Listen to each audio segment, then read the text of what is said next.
Colega de Ecuador, en Quito están con unos problemas, con unos apagones terribles, y cada vez que hemos tratado de conectarnos, resulta que tiene un apagón, tiene que cambiarse de lugar, y parece que ha pasado eso en ese momento, nuevamente.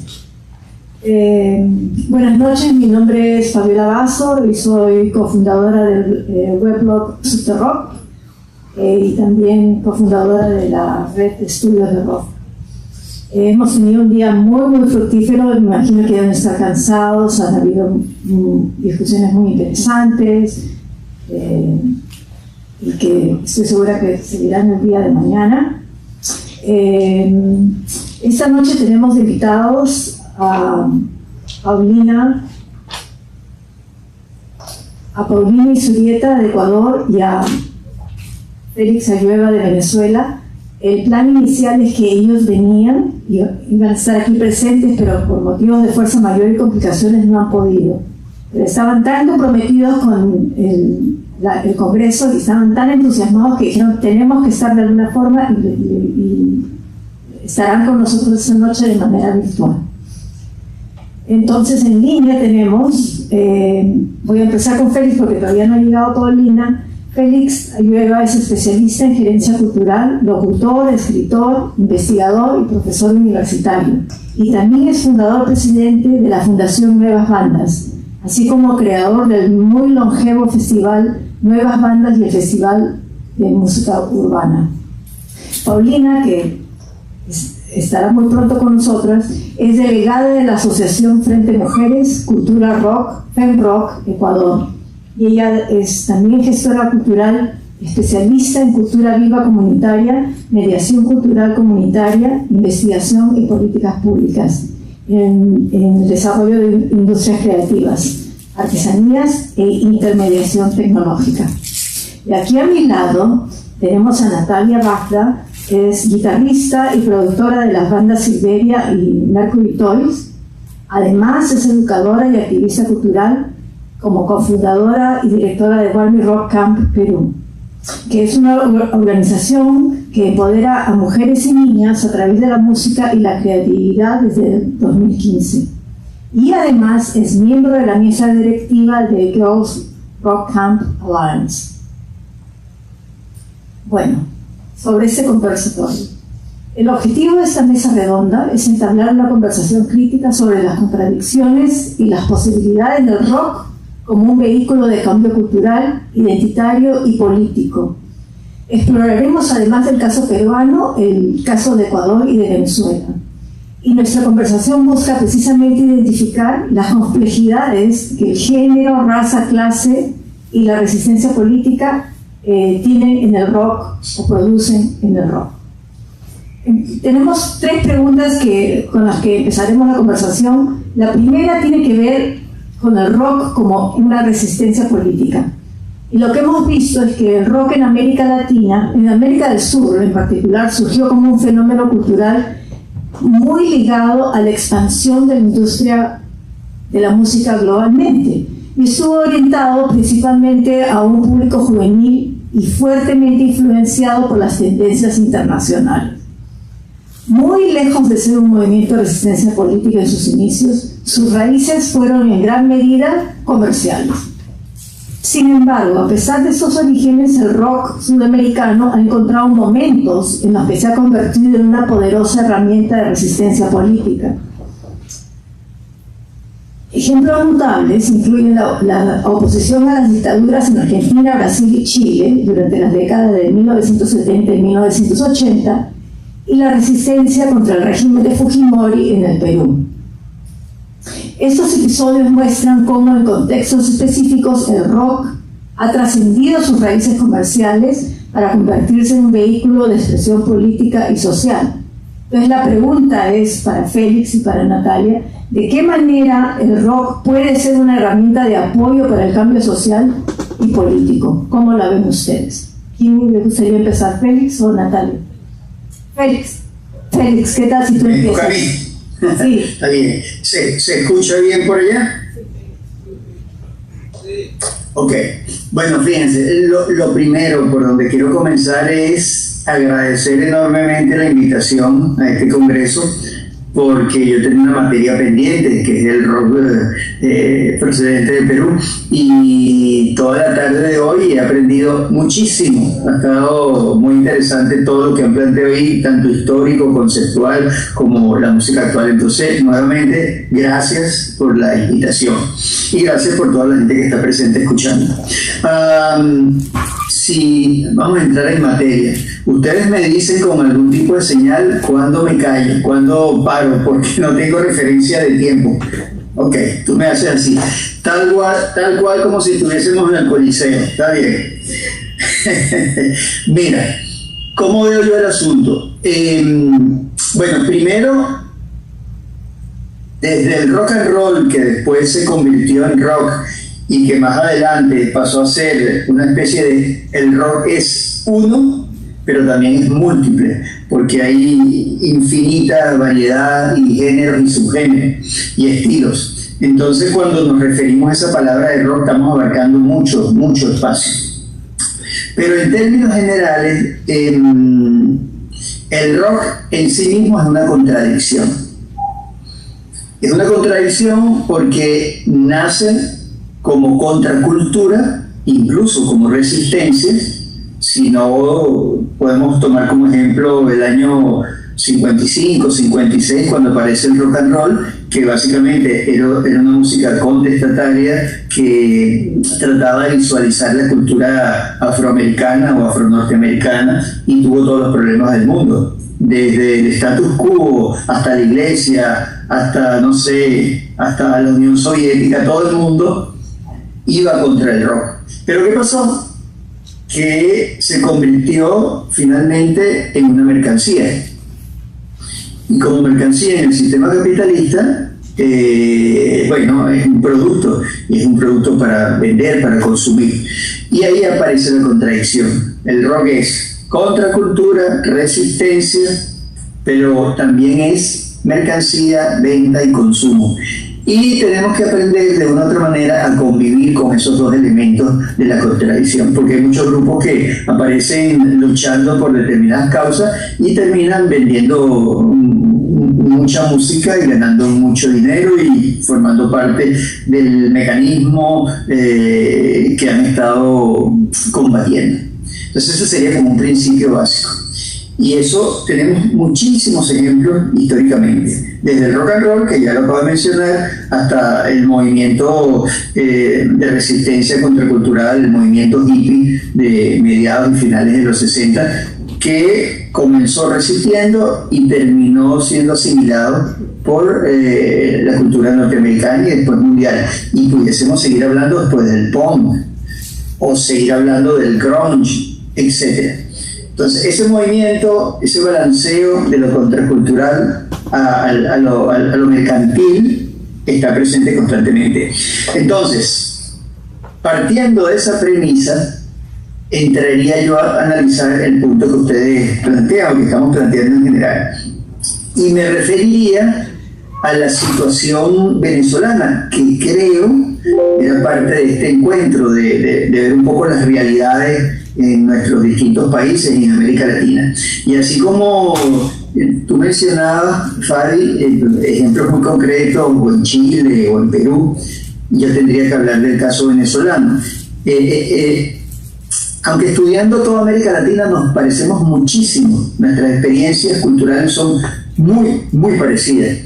Y el rock en Venezuela, que aparece exactamente en el año 1959, cuando conseguimos la primera banda de rock en el país, que por cierto no es en Caracas, sino aparece en Maracaibo, otra ciudad de Venezuela. Bueno, pero lo que quiero enfatizar es que el rock and roll venezolano entra como expresión de la clase media e incluso de la clase media alta. No estuvo vinculado a los sectores populares. En tal sentido, si el rock norteamericano nace como una expresión de la cultura negra y de resistencia, en Venezuela es blanco y clase media. Posteriormente vendrán otros componentes, pero al principio no es así. Y ya en los años 60 sí se convierte en una herramienta de ciertos sectores políticos y sociales en general que se enfrentaban a una situación país. Y el rock comienza a ser canción protesta, comienza a ser letras en contra de lo que estaba sucediendo en el país, y también se vincula con sectores, por ejemplo, de izquierda. Y comenzando los años 70, el rock sí estaba en modo resistencia contra el capitalismo. Seguimos avanzando y para los años 90, digamos, el rock se distancia de la lucha social. Eso significa que ya tengo que cortar. Cierro. Cuando llegamos a los 90, el rock tiene poca presencia en lo que puede ser el reflejo de lo social. Y el hip hop le quita ese.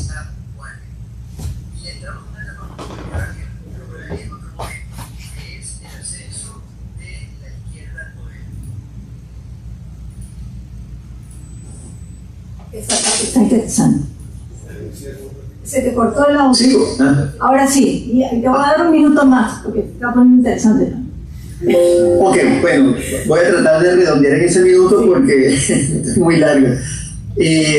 Ya para el nuevo siglo hay un cambio radical en la política venezolana, y es cuando llega la izquierda al poder a través de Hugo Chávez, y cambia todo. Pero cambia, ustedes no se imaginan cómo cambia todo. Para bien o para mal, cambia. Y entonces ahí tendríamos que analizar qué papel cumple el rock, si es de resistencia o es de sumarse a la línea oficialista. Y empiezan unas profundas contradicciones, donde el rock comienza nuevamente a fijar posición política y a convertirse en algunos sectores en elementos de resistencia política, social, cultural. Pero al mismo tiempo, y con esto cierro, hay sectores del rock, principalmente el metal y el rock vinculado a la fusión folclórica, que estrechan fuerzas con el sector gubernamental. Entonces imagínense, son dos visiones distintas, y todo desde la perspectiva del rock. ¿Cómo podemos hablar de eso? Eso lo decimos en el segundo capítulo. Gracias, Felipe. Natalia, tú eres más joven, tú sabes más de pienso de este siglo, de los 90. ¿Qué nos podrías decir tú de...? Bueno, yo...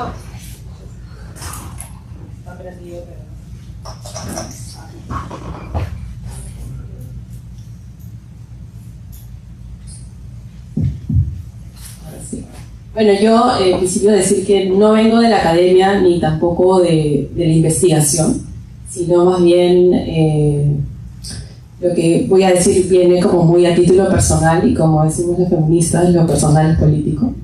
Y viene de mi experiencia siendo una adolescente aprendiendo a tocar la guitarra eléctrica.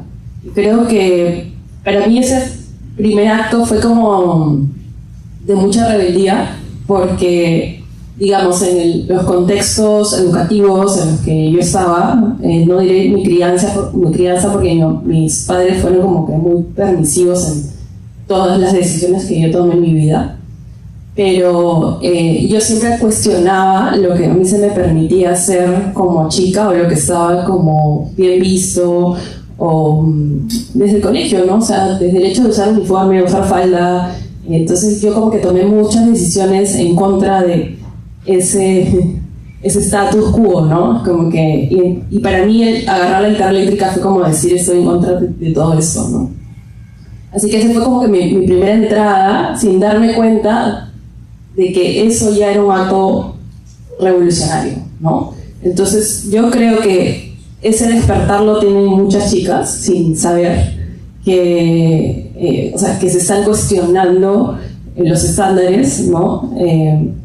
Pero sin duda se los vienen cuestionando. Y luego vengo al trabajo en el campamento, donde justamente ya me encuentro con toda una red de chicas que se acercan a este espacio justamente por lo contracultural y vuelvo a decir como revolucionario en el sentido de que es un espacio que no se les suele otorgar a ellas, ¿no?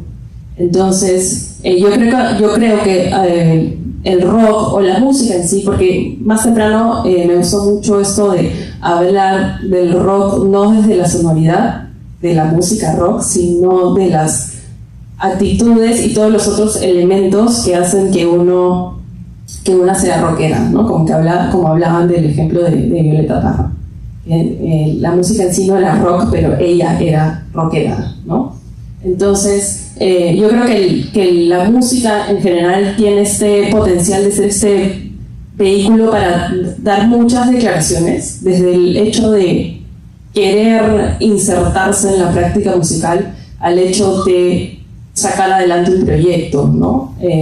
Entonces creo que para las mujeres esto ha sido como siempre el megáfono, ¿no? De sus necesidades y sus reclamos. Sí, esto es muy interesante porque Félix nos da la perspectiva macro. ¿Y qué pasa desde que llega el rock en Venezuela? Y parece que, como tú mismo dices, Félix, hay muchas similitudes, pero hay momentos políticos que son distintos en cada país. Y me parece muy interesante lo que hablaste sobre la escena metal, que quizá podemos expandir un poco. Y ya Natalia nos habla a nivel micro, lo que significa el rock como contracultura, cómo la puede empoderar a ella. No solamente un instrumento de rebeldía como persona, pero también rebeldía como mujer. Y también como el hecho de yo ser yo sola en mi habitación con guitarra eléctrica a ser ahora el colectivo, ¿no? De hecho, saludo aquí a mis colegas músicas, que he tenido varias. Cómo es que siendo cada una isla, de pronto al encontrarnos surge esa necesidad de crear colectivo y de unirnos para justamente tener ese manifiesto que ya se torna mucho político, ¿no? Félix, cuéntanos, porque no sé si entendí mal, pero pareciera que la escena rock no tiene una sola visión política, sino que se pueden alinear con diferentes fuerzas, y que ese es el caso de Venezuela. ¿Podrías explicarnos un poco más eso? Sí, mira, es que es difícil explicar la realidad venezolana. Siempre digo, a mí me toca estar en congresos, visitar otros países, y hablar de Venezuela es muy complicado porque lo entendemos los que estamos acá. Explicarlo hacia afuera se hace difícil, pero vamos a intentarlo. Todos creíamos, o casi todos creíamos, que el rock podía tener una posición de resistencia, incluso de solidaridad, de activismo político, cuando los que están en el gobierno son los sectores reaccionarios, no progresistas de la sociedad, si quieren llámenlos de derecha o etc. Entonces era relativamente sencillo hablar del rock como una expresión de resistencia cultural y social. Pero ¿qué pasa cuando los que están en el poder no son los sectores, entre comillas, reaccionarios, sino que son los sectores progresistas? Ahí dices, bueno, entonces, ¿qué papel juega el rock en ese momento? ¿Sigue resistiéndose o se suma a un gobierno que supuestamente está trabajando en función del pueblo en general? Y ahí comienzan los problemas, porque en Venezuela, los últimos 20 años, digamos que el rock en todas sus manifestaciones es muy amplio.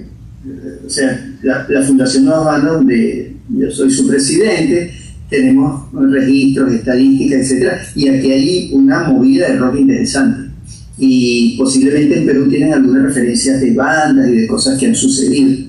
Entonces, hay una movida cuantitativa y cualitativamente interesante. Y esa movida, en un alto porcentaje, está resistiendo a estos últimos 20 años de mandato del llamado chavismo, que ahora ha mutado un poco al madurismo. Entonces el rock se ha caracterizado por resistir ese embate de la izquierda venezolana. Ustedes en general pudiésemos pensar, pero ¿es verdaderamente izquierda? ¿No es izquierda? ¿Es un gobierno progresista o no? Yo no quiero caer en esos temas porque es muy complicado y pudiese cometer errores y subjetivismo al respecto. Voy a tratar de ser lo más abierto posible. Entonces, lo que sí queda claro es que gran parte de la movida rock venezolana ha resistido a toda la situación del país. Ha estado vinculada a movimientos políticos que están en contra de lo que se llama el régimen chavista y ha sido muy combativo. Algunos grupos más que otros. Algunos grupos se mantienen en una línea eminentemente comercial, pero otros sí se han puesto combativos, tanto en sus letras como en su postura de activismo en las calles, en enfrentamientos con cuerpos represivos.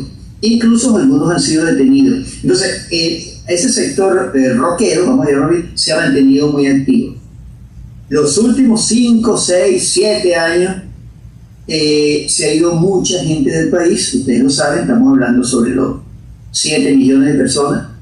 Y dentro de esos 7 millones, muchos músicos, pero muchísimos. Nuestro movimiento musical ha disminuido considerablemente, ha crecido fuera del país, pero dentro del país ha disminuido.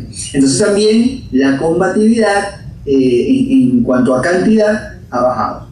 Se mantiene. De hecho, abro un pequeño paréntesis. Justamente en este momento que yo estoy hablando con ustedes, hay una situación muy particular de resistencia. Uno de los grupos más importantes venezolanos que vive fuera del país se llama Raguayana. Un grupo, para entrar en el campo del musicológico, es un grupo pop con un pasado indie rock, pero cada vez más vinculado a la movida urbana. Pero es un grupo que tiene muchos seguidores. De hecho, tenía pautado 2 conciertos que se agotaron en sitios muy grandes. Estamos hablando 10.000, 20.000 personas o más. Y se agotaron todas las entradas.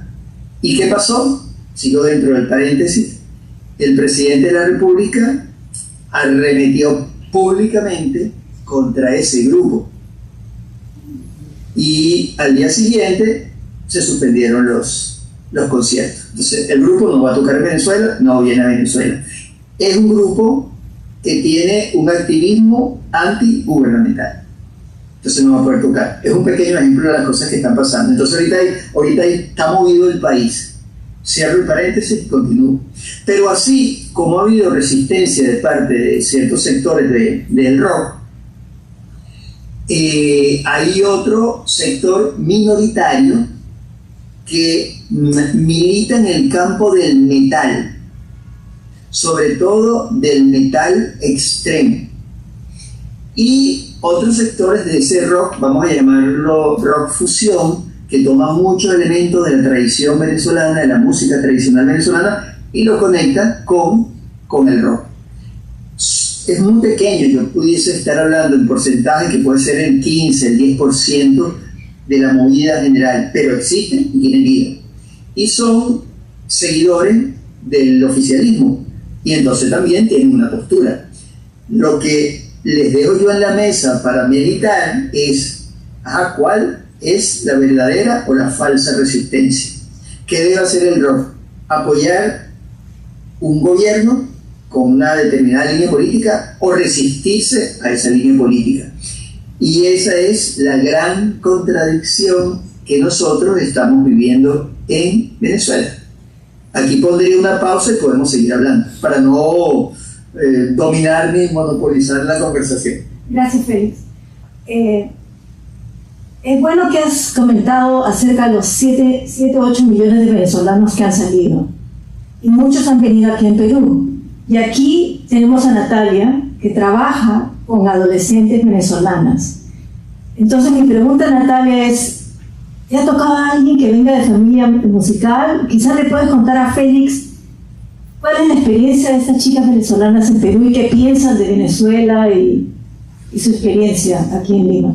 Sí, bueno, nosotras tenemos en realidad dos experiencias que nos han tocado bastante. Desde el año 2022, que recibimos a chicas migrantes venezolanas en nuestro programa, justamente un esfuerzo de trabajar temas de xenofobia, porque bueno, las chicas venezolanas, digamos, sufren una doble discriminación por el hecho de ser mujeres y por el hecho de ser migrantes. Entonces para nosotras se volvió como muy importante incluirlas en este espacio. Y nosotras vamos conociendo un poco las historias de vida de esas chicas.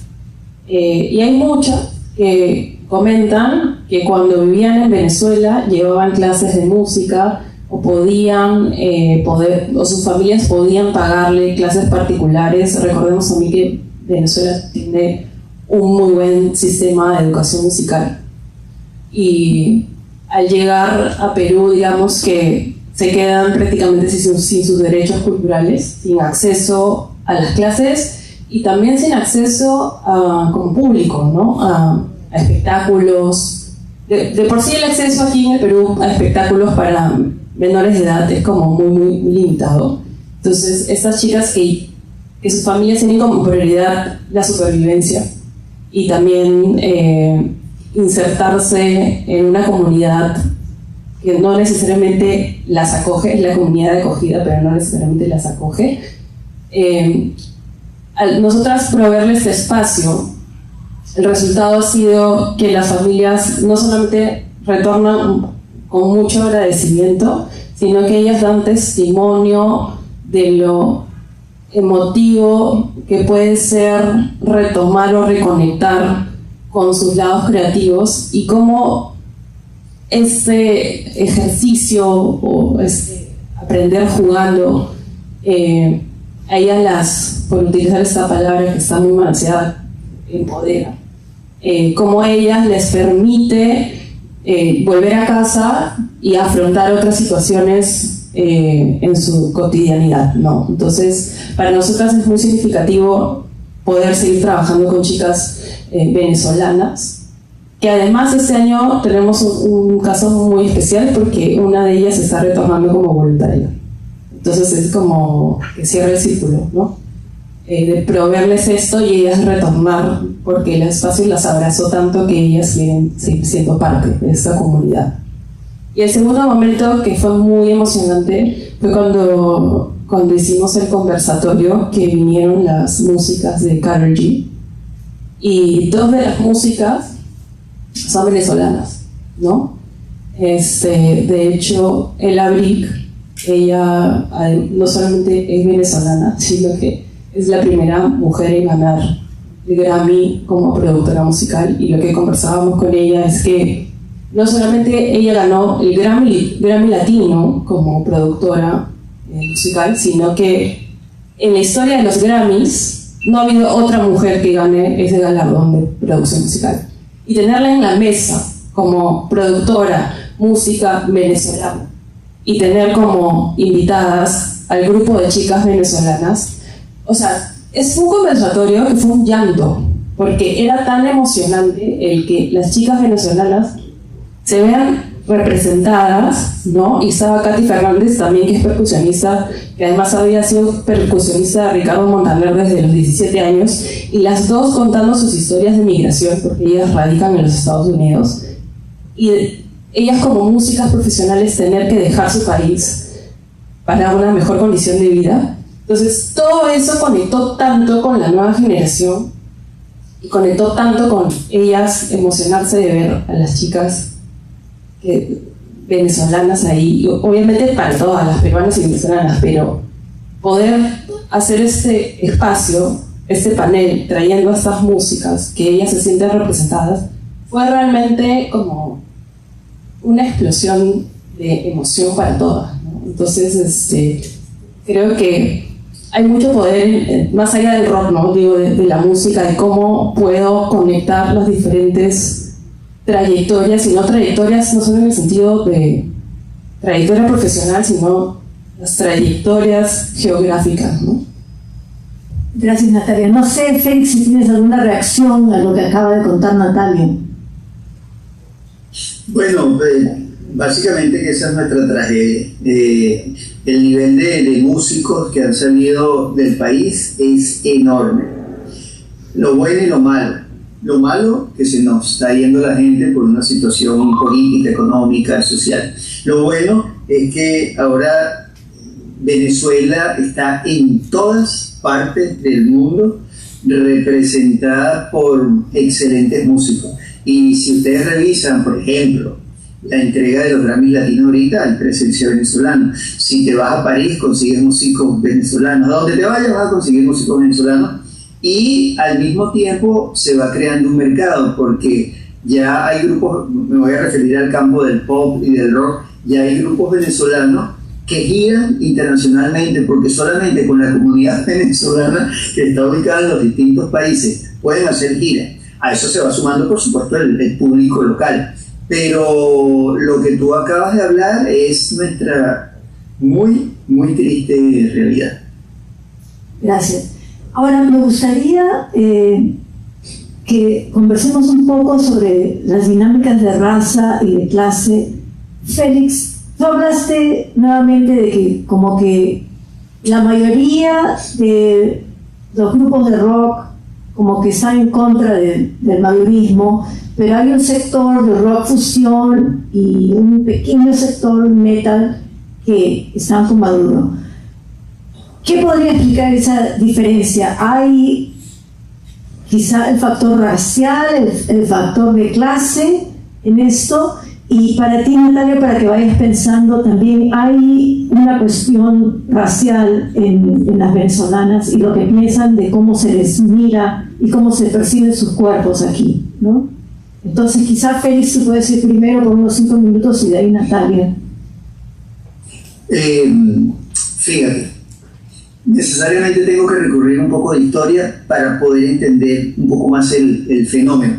En los años 80, había una fuerte movida de heavy metal en el país, muy fuerte. Posiblemente ha sido uno de los momentos donde el rock venezolano ha tenido mayor cantidad de seguidores.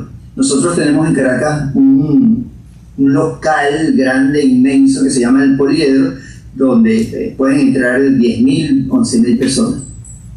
Y el metal venezolano, grupos venezolanos, llenaban ese sitio. Entonces imagínense ustedes la capacidad de movilizar público. Y lo más interesante es que en ese momento la mayoría del público seguidor de estos grupos de metal, de heavy metal, para ser más específico, eran de sectores populares, no era clase media. ¿Había clase media? Sí, pero el volumen grueso era de sectores populares. Entonces pasó algo interesante, que en los 60 era una música de clase media, en los 70 también, pero ya para los 80 se había expandido la situación a lo popular. Y ese movimiento estuvo en cierta manera liderado por un personaje, por varios, pero voy a mencionar uno en particular, llamado Paul Gilman, con un grupo de nombre Arcángel. Es una de las bandas más importantes del metal venezolano a principios de los 80. Y posiblemente esa conexión de un buen momento y de varios líderes, entre ellos Paul, en la movida, hizo que Paul en ese momento tenía una postura muy solidaria latinoamericana. Era el momento de las guerras civiles en América Central, El Salvador, todo eso. Y Paul siempre fue pro defensa de los pueblos de Centroamérica. Eso le hizo tener una imagen como de liderazgo que iba más allá de lo musical y entraba en lo político, por sus letras, etc. Cuando aparece el fenómeno chavista, Paul cierra filas inmediatamente con el chavismo y se convierte como una referencia del movimiento chavista dentro del rock. Eso hizo que sectores del metal tradicional que venían trabajando con él, cercanos a él, se acerquen. Y por eso el metal, yo diría que un reducto del metal, se queda conectado con la movida chavista. hay que analizarlo desde varios ángulos. ¿Realmente hay una conexión política e ideológica o solamente hay un clientelismo? Eso habría que analizarlo. Porque siendo el Estado el que pone los recursos, entonces hay festivales, conciertos, artistas internacionales importantes vienen al país, pero vienen a ese sector, a ese pequeño grupo, pero existen. La cosa es más complicada, siguiendo el análisis de clase y político, porque en los años 90 hay una movida POM muy interesante, una movida POM militante. No eran militantes de partidos políticos, pero eran militantes de causas sociales y con posturas ideológicas muy claras, hacia la izquierda y hacia el anarquismo. Esos grupos, que tenían un fuerte activismo popular, no eran clase media, eran de sectores eminentemente populares, también cuando aparece el chavismo se pliegan al chavismo. Entonces fíjense cómo dos géneros dentro del rock se acercan a la onda oficialista, el metal por un lado y el punk por el otro. De hecho, el ministro de comunicación del país actualmente era miembro de una banda punk y ahorita está como ministro. Algunos le decimos ministro de propaganda, pero realmente es el ministro de comunicación. Y bueno, él viene de la tendencia punk, yo lo conozco, además somos amigos, pero él viene de esa rama. ¿Qué pasó? Que 20 años de gobierno, el cansancio de gobernar y de no renovación, hizo que el movimiento punk se desprendiera de su cercanía con el gobierno. O sea, ya los punk ya no están con el gobierno. Esa tribu urbana está en contra, ojo, no solamente en contra, de una manera muy activa luchan contra el gobierno. Ese ha sido un poco el panorama en lo que se refiere a clases sociales. ¿Qué está pasando en la actualidad? Independientemente que vivas en un barrio, que vivas en clase media o que incluso seas de sectores altos de la población económicamente pudiente, la gran mayoría tiene una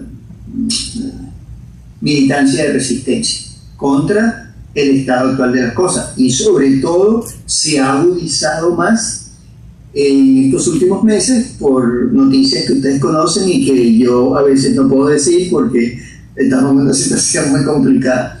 Aquí no se puede hablar de dictadura y no se puede acusar al gobierno de dictadura porque pueden haber sanciones legales. Entonces podemos hablar de una situación de, ¿cómo la podríamos llamar?, de autoritarismo exacerbado. Vivimos en Venezuela. Y salir a protestar ahorita es automáticamente ir detenido. Así es. Entonces todos estos grupos están replegados.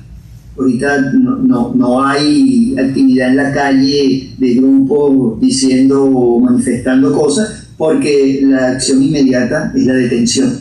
Y aquí ser detenido es una cosa muy complicada que alguna vez ustedes se van a enterar cómo era todo. Entonces, en este momento, lo de las clases sociales, creo que hay una unificación de resistencia en relación al régimen. Y solamente pequeños sectores, ya les digo, vinculados al metal y a otras pequeñas tendencias también, siguen realizando activismo pro-gubernamental.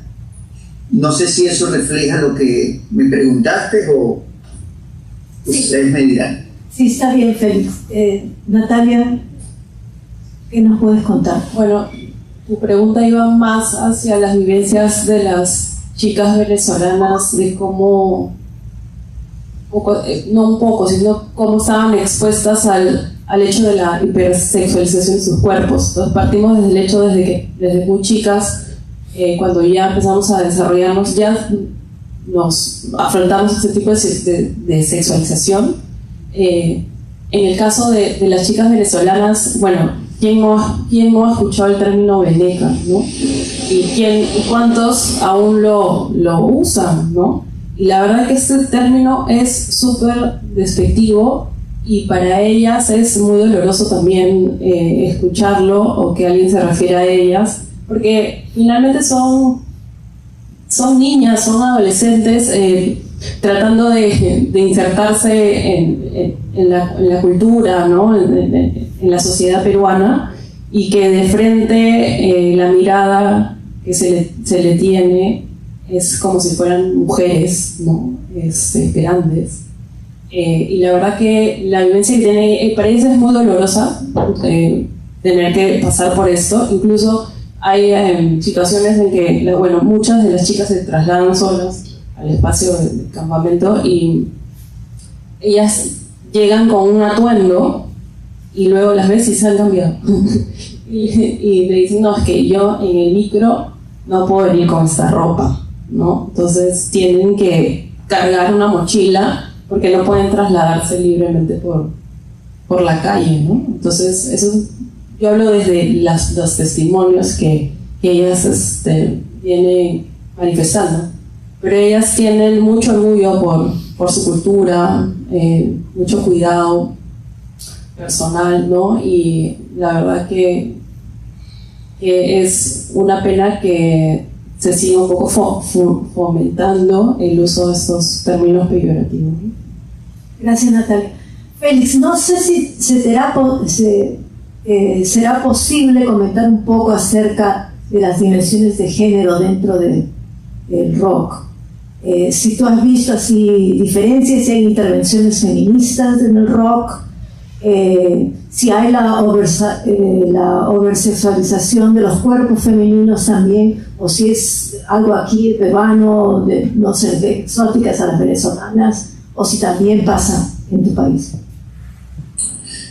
Wow, es una historia también muy larga. El rock como género musical viene con una falla de origen.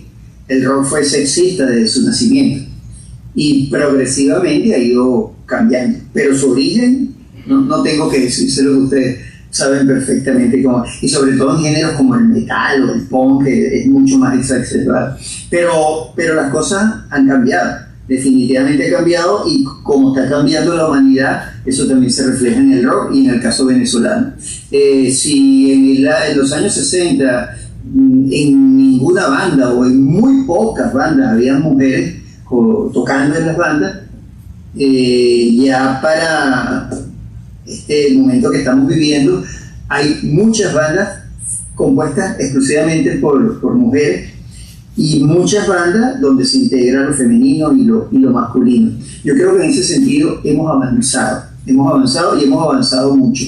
Ha bajado considerablemente el discurso machista y cada vez menos, tanto en conciertos como en locales donde se presentan las bandas, esa predominancia masculina ha ido disminuyendo. En ese sentido yo creo que hemos avanzado y hemos avanzado mucho. Y también en la comunidad de la diversidad sexual. Nosotros tenemos, me atrevería a decir que a nivel internacional, una muy buena representante que es Arca, que viene del campo del rock, pero ahorita está más metida en lo que pudiésemos llamar música electrónica. Entonces, creo que allí pasó algo, creo que ahí tenemos se suma una nueva compañera, qué bueno. Bienvenida. Entonces, en el caso venezolano, en relación a géneros, creo que hemos avanzado mucho.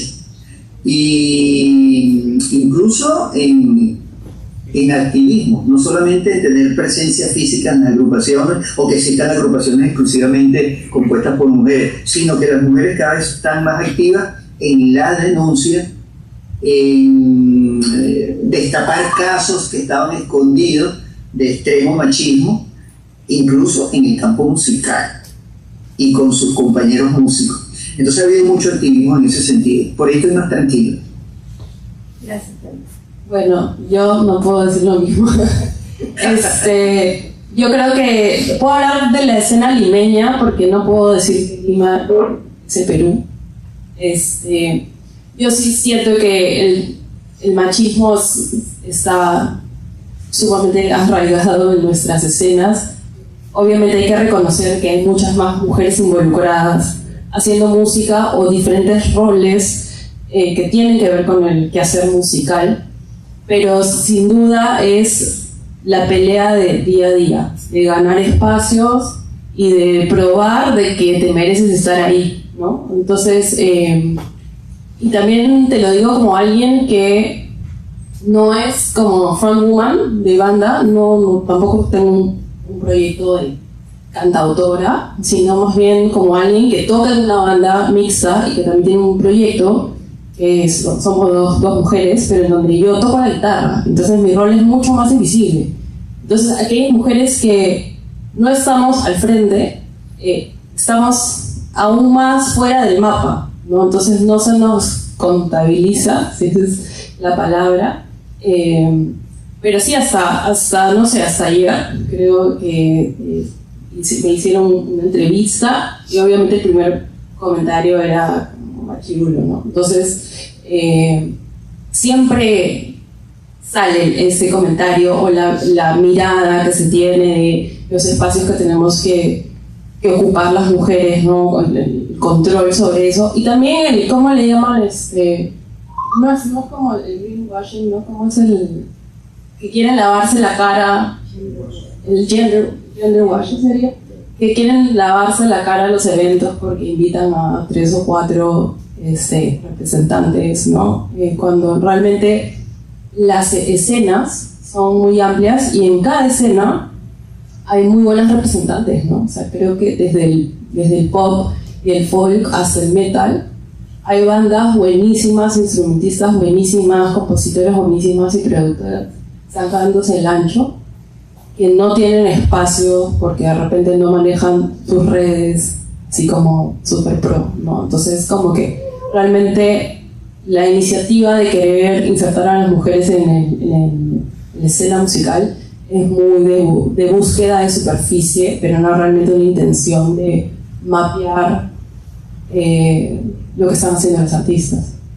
Sí, lo que yo he visto en mi propia investigación es de que si alguien, digamos, yo pregunto, ¿y dónde están las mujeres? La respuesta es, ¿por qué estás tú pidiendo privilegios para las mujeres? No lo ven como que es igualar la cancha, ¿no? Las mujeres están por acá y los hombres por acá. No, lo ven como que si las mujeres estuvieran arriba y exigiendo cosas de los de abajo. Es muy interesante, igual como el racismo inverso aquí, ¿no?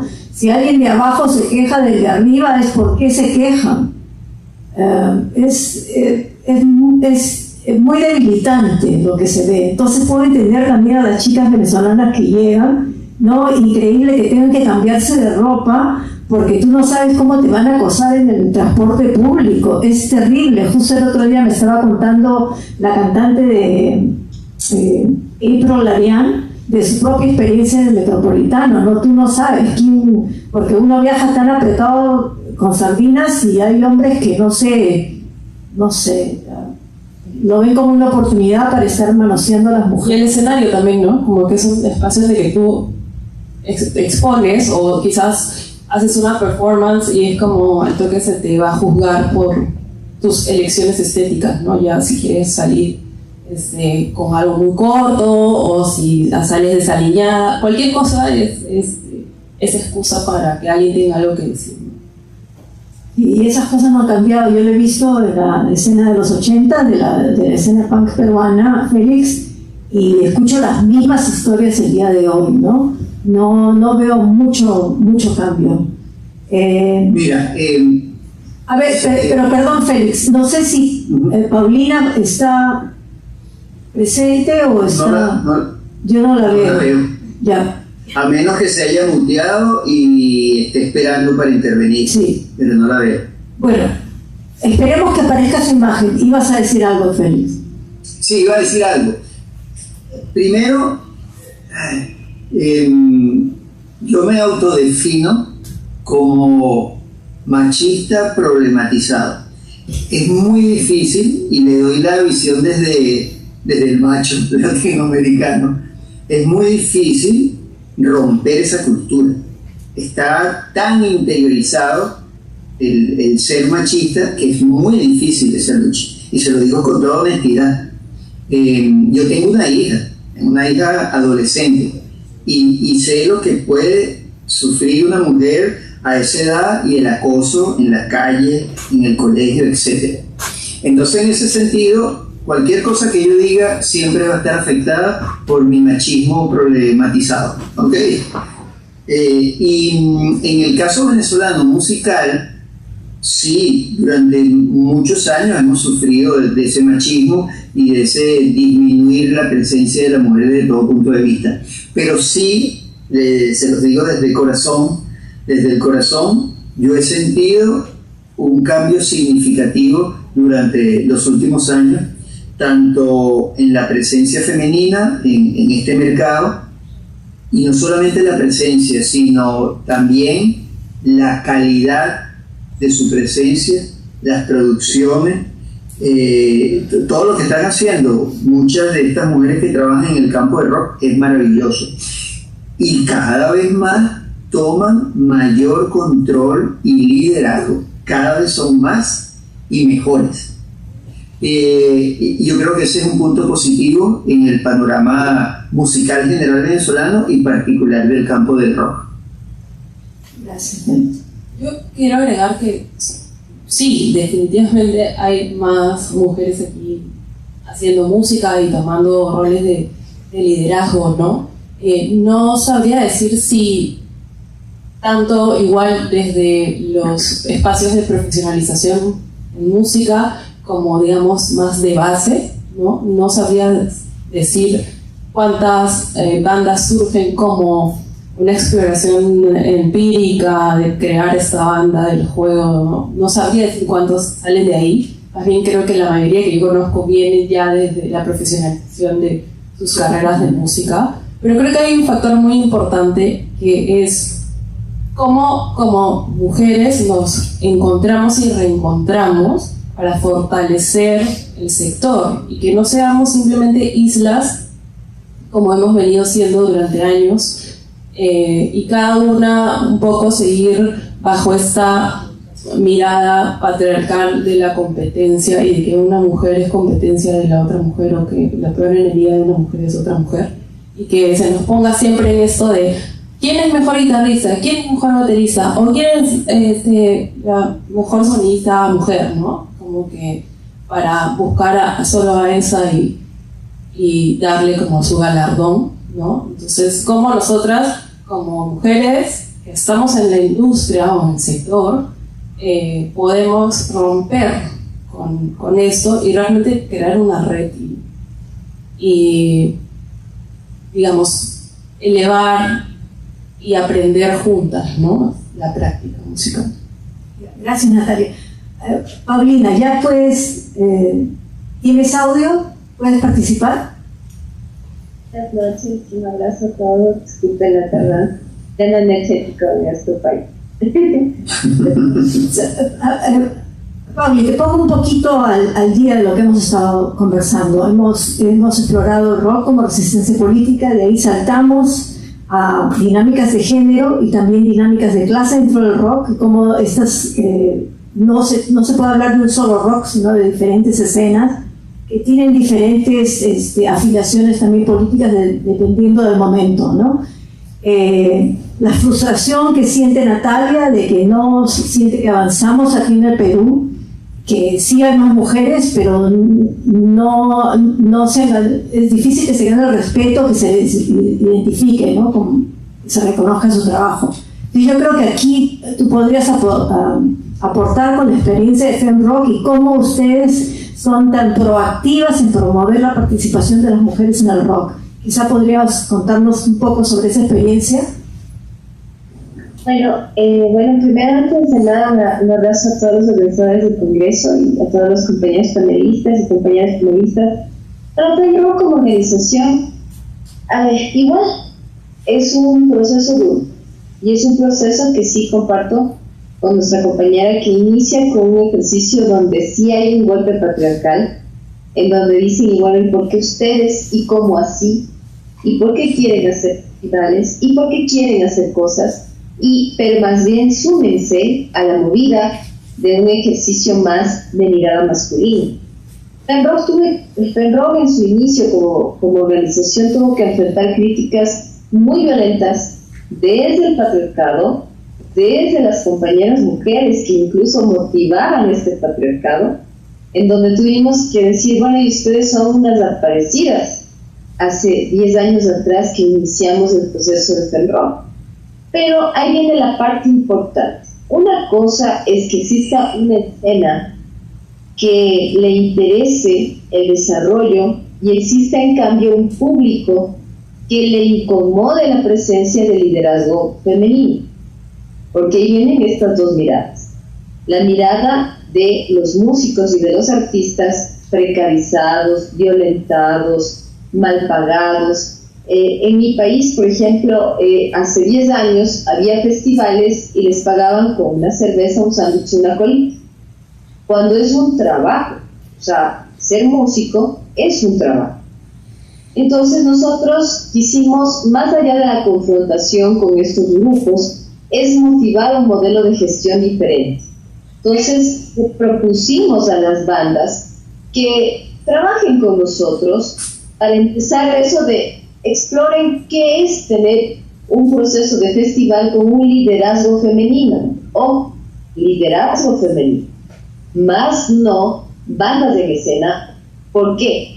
Porque vimos bandas en escena, pero las bandas, cada banda que subíamos al escenario enfrentaba un cierto nivel de violencia porque lamentablemente la escena no estaba formada.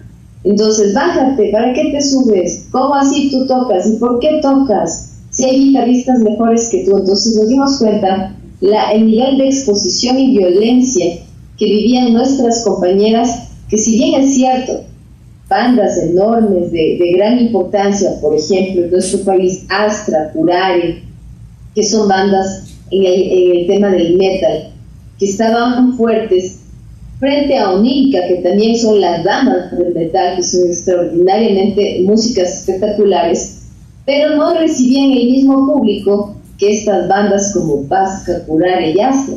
Entonces las compañeras estaban en espacios de relleno, no encontraban un ejercicio estelar. Bajo esa lógica, FENROCK dijo, no, muy bien, vamos, como nos cuestionan tanto, vamos a hacer el festival. Hicimos el primer FENROCK Fest con presencia de diversidad sexogenérica, que también ese fue un riesgo porque dijimos, no, ahí si nos van a lanzar las piedras, nos van a lanzar los botellones de plástico porque no se pueden meter de vidrio, pero por ahí van a volar los de plástico. Sin embargo, fue excelente la presentación de Shirley Stone Rock, que es un transformista, que puso a Tina Turner en el escenario y realmente puso a Tina Turner, era como tener a Tina Turner, pero la gente, el público reaccionó bien. Eso fue algo que para nosotros nos impactó en nuestro primer FENROCK Fest. En ese ejercicio nos dimos cuenta esta diferenciación, la gente del público y las bandas. En ese camino las bandas empezaron a darse cuenta que nuestro trabajo era sentarnos a dialogar sobre el tema del derecho cultural. ¿Qué es el derecho cultural en nuestro país? Amparado por la Ley de Cultura, que todo trabajador del arte debe ser remunerado. Y en ese ejercicio empezamos a trabajar en derechos culturales, de formación de públicos, de que nosotras, que lideramos el festival y lideramos la organización, tenemos una responsabilidad importante, que es fortalecer la escena a través del derecho al trabajo. Esa fue nuestra estrategia en el primer inicio. Había temores, decían no, toda la escena no paga bien, y obviamente la escena masculina criticó este proceso, porque decía, ¿y por qué yo voy a pagar por una banda que inicia $100, $200 y recién está iniciando? Y nosotros nos mantuvimos en la percepción de que porque está iniciando justamente necesita su justo pago, el primer derecho, su justo pago. Y de ahí fuimos involucrando derechos, fuimos hablándoles a las bandas de sus derechos, del derecho que tenemos nosotras como mujeres de poder estar en escenarios, no como cuota, sino como también estelares. Yo no soy música, por ejemplo, pero amo el rock, pero yo no canto ni las tristes. Entonces yo decía, bien, esa era la diferencia. Nosotros no somos músicas, entonces al no ser músicas, ellos no nos veían a nosotros como una competencia. Pero sí hay que ponerlo esto en la mesa.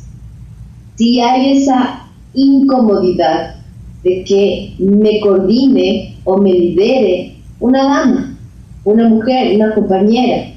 Y había este rezago de que, a ver, o sea, ¿qué tan organizados son? ¿Qué tan a nosotros, como yo siempre digo, nos ven las costuras? Pero si fuera un varón el que está liderando un ejercicio, pues se lo pasan, ¿no? Se pasan a veces algunos detalles, que de pronto no hay un buen sonido, o tal vez no hay un buen ejercicio en el tema del equipamiento, de instrumentación, pero a nosotras no nos permiten, como quien dice, el error a prueba. Y yo creo que eso también es fuerte para nosotras, pero también ha permitido que seamos más exigentes también, y con nosotras mismas.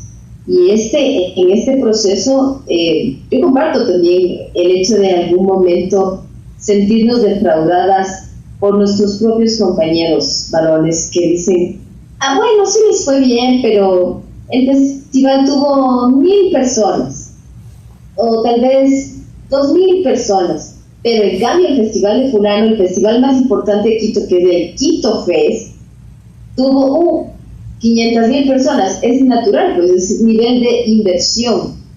El Quito Fest recibe $1 millón. Nuestros festivales son autogestión. Y si nosotros en la escena punk, que es la que más me interesa a mí, que es la que yo deseo aportar y apoyar, que nosotras nos enfocamos más un poco en el punk y en el metal extremo, ha sido todo un reto de poder llenar una plaza o lograr que la plaza sea llena, para entender que los espacios no pueden ser espacios de confrontación entre festivales, entre compañeros del rock, más bien en el ejercicio de llevarnos y entendernos.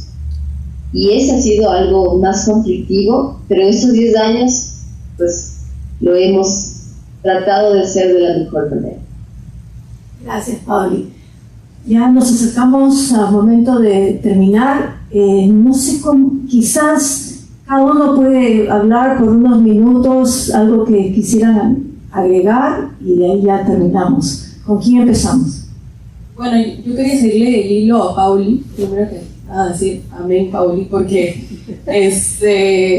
resuena mucho con nuestra experiencia, rescata un montón lo que hace Fem Rock, y creo que hay muchos términos que no son familiares, ¿no? Como el hecho de ser banda relleno, las cuotas, el hecho de que no se nos permite el error, y eso creo que es a todo nivel, porque desde el hecho de tocar, de que si tú eres una banda que está comenzando de muy chica y quieres exponerte al público, lo primero que te vas a exponer es a que te critiquen que no sabes tocar. Entonces eso afecta directamente tu autoestima y el hecho de que ya no quieras tocar más, ¿no? Y eso es algo que lo digo a título personal y también lo he visto en otras bandas, que simplemente las anulan, mientras que a bandas de chicos siempre se les fomenta que lo sigan intentando. Y también en temas de organización, y temas de ser solista también, por ejemplo. O sea, a la primera que metes la pata, no, ya la cruz, con esta no trabajes, el diablo, ¿no? Entonces, quería agregar eso, ¿no? Que a pesar de estar en países distintos, como estas problemáticas son espejo, ¿no? Gracias, Natalia. Félix, ¿a ti te gustaría comentar algo sobre lo que dijo Pauli? Bueno, como entiendo que casi este es el cierre, me gustaría más bien decir que creo que hemos abordado casi todo lo que nos propusimos al principio cuando nos encontramos en función de esta idea, cada quien con su particularidad, y yo me he nutrido mucho de las experiencias de las compañeras allí, específicamente sobre el punto del feminismo, la presencia de la mujer en el campo del rock y en el movimiento general musical.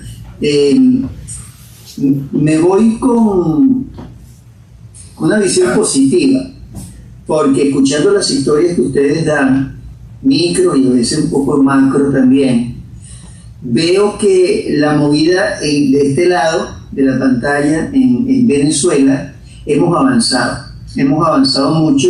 Creo que el movimiento feminista acá desde hace unos 10, 15 años ha logrado fijar algunos parámetros, algunas metas y las ha alcanzado. Muchos de los ejemplos que ustedes dan, ya eso casi no existe acá. O sea, hay cada vez una mayor equilibrio en todos esos puntos que ustedes están planteando. Posiblemente existe todavía muchísimo, pero muchísimo machismo, muchísimo. Pero en esos puntos específicos que ustedes están manejando, creo que hemos ido en Venezuela superándolos poco a poco y bueno, eso me da un poco de alegría también sentir que bueno, en algunas cosas hemos avanzado. Y en general agradecerle, ya para cerrar, agradecerle a la organización, creo que es una maravillosa iniciativa. Ojalá que en Venezuela pudiésemos hacer un congreso con esas características, intercambiar información y lo más importante, este contacto con ustedes que definitivamente enriquecen de lado y lado. Gracias, Félix. Y yo solamente quería decir una cosa como abriendo hilo, porque es una anécdota que me pasó hace poco. No sé si alguno de ustedes se ha subido a la tarima y de pronto un pata les dice, a ver, tócate una de Metallica en tu prueba de sonido. Es como que no creo que a muchos les pase, pero a mí me tocó ahí como un desadaptado que de pronto quería que yo le demuestre que podía estar ahí en el tarima. Gracias. Bueno, entonces cerramos. Pauli, ¿tienes algo que agregar? Bueno, yo creo que estamos con una posibilidad inmensa, especialmente el Congreso, les agradezco mucho. Lamentablemente la situación en mi país es un poco crítica con respecto a los apagones, que es sorprendente, pero a nosotros creo que nos toca duro. El día sábado que pasó tuvimos un festival, que es nuestro festival mayor, que es el que trabajamos todo el año, que es el Fan Rock Fest, con una experiencia linda de ver gente muy joven que nuevamente se acerca al rock. Entonces, y chicas, chicos, niños.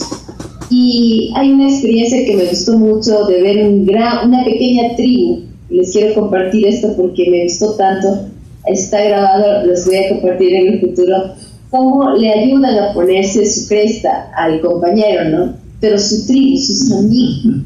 Y esas cosas son las que dices, oye, estos pelados tienen, no sé, tendrán unos 13, 14 años y el más grandecito tal vez unos 15, pero ya vemos una generación que sabe que hay una autoridad que dice que somos 90% de riesgo. O sea, somos un festival de 90% de riesgo, que por eso el permiso es muy difícil conseguir. Pero me gustó tanto ver que el festival estaba lleno de jóvenes, que al terminarse el festival los jóvenes salieron felices, contentos, emocionados. Es la primera vez en estos 10 años que hacemos una camiseta del festival. Yo tenía muchas ganas de llevarles, no se pudo ir a Perú, quería llevarles, pero es la primera vez que tenemos camiseta del festival, porque es cuesta arriba levantar un festival.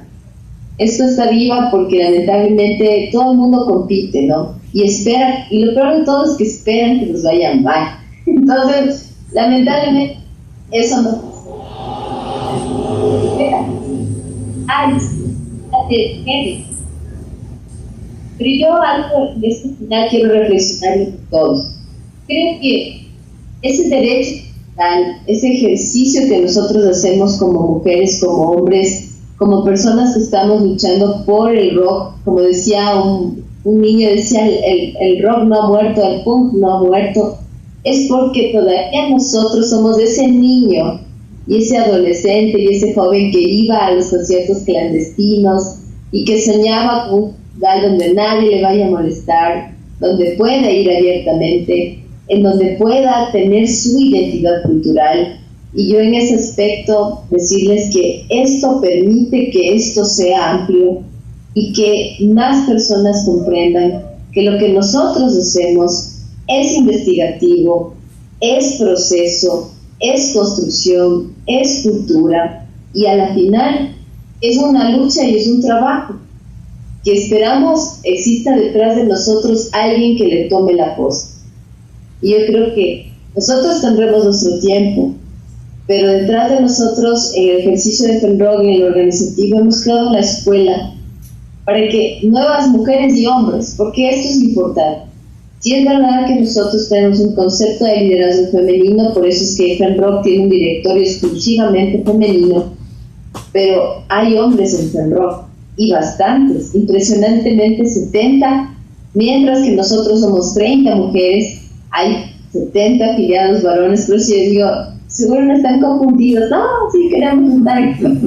Entonces, pero a la final eso significa que a pesar de todo, el punto central puede liderar el directorio de mujeres, hay hombres que sí comparten nuestras ideas, en una diferente de cómo debe ser el mundo en el futuro, en esta igualdad, de permitirnos a nosotros tomar nuestras decisiones y que bandas, por ejemplo, Banda Petunias, que abrió a los peores de Chile, no pensó que iba a abrir a los peores de Chile, y es porque es importante que la banda que quieren que sea relleno sea la banda estelar, que abra a otra banda, una banda antigua, mayor experiencia, pero una banda de mujeres completamente de mujeres es popular.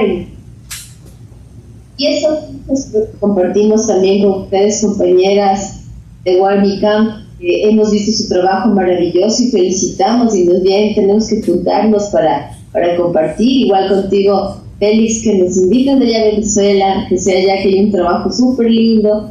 Y acá también invitarles a ustedes de acá a Ecuador, bienvenidas en este proceso, que al final en la historia estamos para generar red, y somos una red en una lucha constante, porque al final nuestra música nos hace vibrar tanto, y por eso es que nos sostenemos aunque el mundo diga no, el rock ha muerto, no, y el rock y el punk ha muerto. Así que hay que... Gracias, Pablo.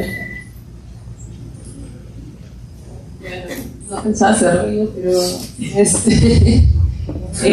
suscribo las palabras de Pauli. Creo que nosotras desde Warmi Rock Camp también somos una organización que ya cumple 10 años y que con trabajo de hormiga se ha ido ganando esa reputación de ser este espacio súper bacán para las niñas y adolescentes. De hecho, estamos muy contentas de que este año cerramos como un ciclo muy importante, que es cuando las campistas vuelven como voluntarias. Y es realmente muy emocionante, ¿no? A ver cómo es este desenlace. Este es un trabajo colectivo, no somos un colectivo tan grande, pero además quiero agradecer también este espacio de diálogo que tengo con mis compañeras de Warmi Rock Camp, porque siempre se abre la conversación a través de nuestro chat, de situaciones, ¿no?, que van sucediendo. Entonces hay mucho debate también y diálogo en este espacio, y creo que yo no soy vocera de sus ideas, pero muchas de las cosas que concluimos, yo siempre las pongo sobre la mesa. Entonces agradezco estos espacios, agradezco el hecho de poder organizar con ellas y de que Warmi Rock Camp haya tendido redes para muchas chicas y para mí misma, ¿no? Entonces en realidad mi mensaje final es más de un agradecimiento por el aprendizaje y por las compañeras. Gracias, Natalia. Gracias, Félix, desde Venezuela. Gracias, Pauli, desde Ecuador. Natalia, mi querida amiga. Y ha sido un día muy largo y ya deben de estar cansados nuevamente. Seguimos por el WhatsApp. Muchas gracias. Muchas gracias a todos por haber venido este primer día. Mañana empezamos a las 9 de la mañana. No se olviden de visitar la crónica visual de Claudia Alba, una excelente fotógrafa peruana. Gracias, Félix, gracias.